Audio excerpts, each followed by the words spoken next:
This is $100, which is the exact amount that you're wasting every single month if you're trying to continue to find data with or other software platforms like it. Basically, you're just lighting your money on fire, which is exactly why I want to share in this video how you can get access to 250,000 records every single month absolutely for free with this awesome software platform. I'm going to show you exactly what it is because I'm Christian with Real Estate Investing Made Easy, and it's time to make it easy.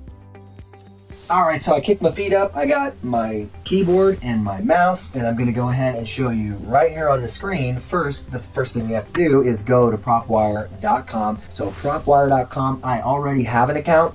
It automatically goes to this search. But if it was the first time that you're going to propwire.com, it is not going to populate search. It will just be where it's telling you about how you can get unlimited data. First thing you do, you want to pull a list. You have to pick a location. For this example, I will pick San Diego. And then it'll zoom in here to the county area, and you can see all of these leads. It says that there's 1,002,068 just in the county alone. We want to whittle that down. But understand that you can get 250,000 of these every month completely for free with no monthly subscription. There is a limit to how many you can download at any given time, and that's 10,000. So 10,000 records at any given time. And then after you do that, you can download 10,000 more, and then 10,000 more, up to 250,000 every single month. So there is a limit. Ostensibly though, it is unlimited because I don't know anybody other than myself that actually pulls 250,000 records every single month. So how you do this, first of course you want to decide on your niche. Now in other platforms it's harder to mastermind these lists searching, and here it makes it very easy because they already have them categorized so you can do quick searches. So click on the upper left hand corner here, all lead types, and it's going to show you individually how you can even find cash buyers, right, for building your buyers list. And these niche lists such as empty nesters, and they have MLS on market properties that are both pending and that are both for sale, free and clear, high equity. As you can see, they have all of the standards, but what they also have, pre-foreclosures, really important, hot niche, always has been, and it ebbs and flows as far as how saturated that is, but you got them at the click of a button and it's absolutely free. One thing that blew my mind when I saw it was probates, because probate records, you normally have to pay 30 cents a record just to buy that record to then market to them, and here it's absolutely free. So I have another video where I actually pulled a list of probate records and I did a cost comparison, and I'll link that in the description below. So regardless, let's just go ahead and say we want to go for empty nesters. But then let's say you also wanted to go to empty nesters that are actually for sale on the MLS as an example.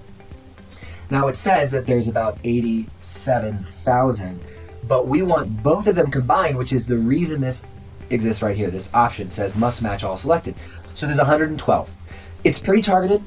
So if you're going for on-market deals, we actually prefer Privy for on-market deals. We have a massive training system all about Privy. You can learn more about that linked in the description below. But when it comes to finding any lists, any niche lists, I would highly recommend Propwire. The data that we've pulled, we'll do case studies of it in our playlist all about Propwire, which you'll be able to find as they continue to roll out. So I recommend you subscribe and then hit the notification if you're interested in that. But we'll get to the how to pull these lists, and I'll share with you a little tip on how to pull them so that you don't actually pull duplicate records. And if you're curious about more of exactly how to do that and arrange data so you're like an expert at data management, we do have a video. I will link directly to that at the end of this video because it is so critical, and most investors, they miss that. So for my case, I know exactly what I want. In fact, in San Diego, what I need to do is I have to target the area of Temecula, in fact, and I call it San Diego, although I guess it's not technically San Diego, it's Riverside County. So now I have the county of Riverside selected and Temecula, and it was just as easy as going up here and selecting these options as far as the location, utilizing the county and entering in that city itself. Now, I'm not looking for specifically empty nesters or listed properties on the MLS. So we're going to go here and we're just going to see who may or may not be in a position of potential distress financially and as it pertains to their property. Here it looks like all pre-foreclosures in Temecula are 1,877. Now, to pull this list, it's super simple. Remember, you can pull up to 10,000 records at a time.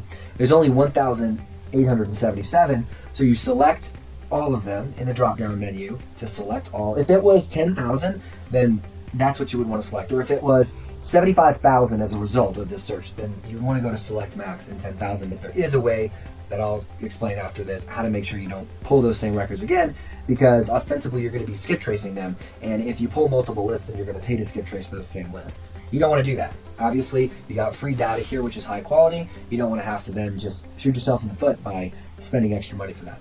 Anyway, click this green button once you have all of them selected right here. It'll take you to this page where you can see the selections that are in this total list, this one being 1,877. And then just click download. It's really not that challenging. So when it comes to the information you see here, the details, if you wanted to see MLS listing details, you could select that. I like the property owner, the information, those details. If it is a foreclosure list, of course, I want to see the foreclosure details. So I'll do that and download it. Now, what it's done is it's emailed me in my email to get this list compiled, and then I'll download it from my email. One thing I don't really like, and I don't always want to say everything's the best and not talk about things that I don't like.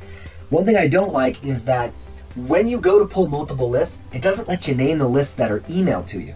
It only lets you name them after they're in your email, and then you click download. So it just tells you Propwire's list is ready for you, which doesn't really serve me very well when it comes to data management. So I have to be really stringent about, oh, what time is it that I clicked download? It's 2:20 p.m. So I don't want to have to mix it up with another list. Now, of course, the number that is in that list, as far as, 1,877, that will give me a pretty good idea of what it is. But when I'm pulling, like I said, I don't know many people who pull 250,000 records every month. I do. So I don't have to pay for that anymore because it's free in Propwire, but I'll have to pull 10,000 at a time. So when I'm pulling 10,000 at a time, if I have a list of 100,000 in the results, I'm going to have to really get creative to pull only sets of 10,000 each time. And then when I do that in a session, I'm pretty much shooting myself in the foot if I don't put a science to it. So that is one thing that I'm just really not impressed with yet. Jerry Norton, if you're seeing this video, please consider making that change where we can actually name the list before it's emailed to us if they're a little bit larger. That would be really helpful, at least for a use case like myself. But again, you might not get that many use cases that are turning through that much data. Anyway, so you click continue, and then you're just brought back here, right? It's zeroed out, you've already downloaded that list, and then you can go back to the search. What I now want to show you is, I've talked about it, right? I've highlighted it and hinted towards it. That is, what if you have results that total over 10,000? How do you make sure that all of the lists that you've pulled, you're not going to be duplicating those records? And it's a really, really simple way to do this, okay? So let me show you. Let's say, for instance, we're going for Temecula still, because I still need a download list for Temecula in particular. So I'm going to go to absentee owners, probably going to be over 10,000. It's wine country, man. It's a great place. So there's 265,000. Not really what I'm looking for. Let me just whittle that down. I want to show you also how to do this as an advanced search. These are some pretty good details. There are suggestions that I have to, create more flexibility and niche lists in your custom fields here, but these will suffice for what I need to do right now. So let's just go to, well, I'm curious, vacant homes that are absentee owners. How many would be there? So 10,333. Now that's normally a list that I would say, let's go pull, but I want more just to push the envelope to show you that you can make sure you're not going to duplicate polls and then when you skip trace and pay more. So let's not just select that. Let's just go to any, and then we'll go to year built, and then we'll select a little bit older homes. I want a max year built at around 1990. So if it's, 1990 or older, then I want to see how many records pop up. Looks like 134. But now I want to also stay in the 3.2 space thereabout. So I'm just going to go ahead and update those property details with 3.2. So the max I want is probably 4, and the minimum I want is going to be 3 bedrooms. And what I also don't necessarily like is that all of these are drop downs. I was clicking the number on my keyboard and it wasn't working. You have to select the drop down. It's not a huge deal. Anyway, at least 1 bath. Maybe that gives us opportunity to add another bath. So max 3 baths. Now let's save this and see where we get. I'm thinking we'll probably get a lot. So this is good, 63,000. This list I want to pull. I want to pull all of them. How do I do that without pulling duplicates and then paying to skip trips, those duplicates. Well, here's a quick tip for this. We want to go back down to the property details because, as I wanted to share with you too, you can only select up to 10,000 records at a time. With this drop-down menu, select max 10,000. That doesn't really work, right?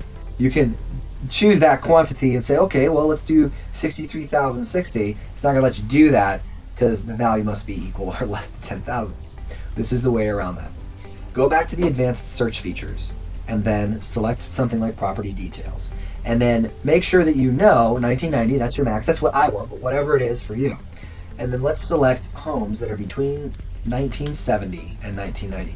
Now, I'll probably still need to whittle this down a little bit more. So we're at 44,000, so certainly we need to whittle it down a little bit more. But that gives you an idea that now when we go to pull a list from 1970 to, let's say, even though our max is 1990, let's go to 1980 and see what we're left with in that 10-year period. I can then go to 1981 to 1990, or of course before the earliest that I'm pulling in 1970. So I still have 17,564 records. I gotta really shrink that. So I'm gonna go to 1975. Let's just cut that in half and see what pops up. 10,000 or so. Okay, so 6,000. Now I may be able to get a little bit closer because I don't want to have to do this over and over and over again. I want to make this efficient in terms of my use of time. So 1970, let's just try 1977. I get it. I go to 1980, it goes above that. But let's see those 3 years, and we're at 9,828. So this is good. I will pull this list because now we know we're in 1970 to 1977. There's a 7-year period, and there was a lot of growth. So our goal is to get, or at least my goal, and the example for this video is to get everything from whenever construction started in Temecula to 1990, right? So we're going to need to create a list that is 1969 or before, and we're going to need to create another list that is 1978 to 1990 and see what sticks. So let's just go ahead and save this, and then we will select our max, which is perfect. So this is our max. So then I'm going to download these, and I'm going to want the mortgage and financial details because that's always helpful for us when we're considering purchases that are subject to or creative financing strategies. And then, of course, again, it's going to be emailed to me. Now that I've done that, there's more data to pull. So what I want to do is understand that 1978 and then all the way up to 1990 still might be a little bit too many results. We'll find out right now.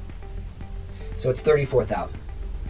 And that's okay, because again, we're going to go back and we're going to do the same thing. So 1978, obviously not to 1990. Let's try 1985. Again, I just split the difference 5 years. So that's 15,000, and we got to go back and do this again. Now, you can get really quick at this. It doesn't have to take this long because you probably won't be explaining it as you're doing it, and you probably won't be chilling on a couch, although you can because it really is that easy. Perfect.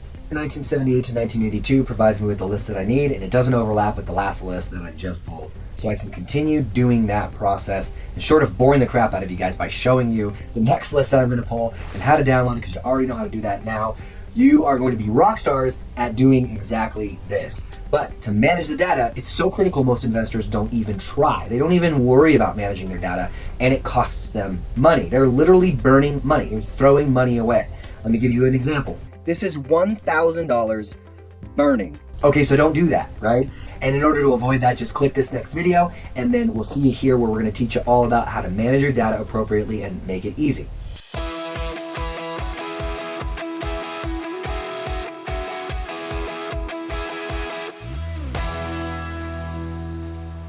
And in the forecast, it's raining money.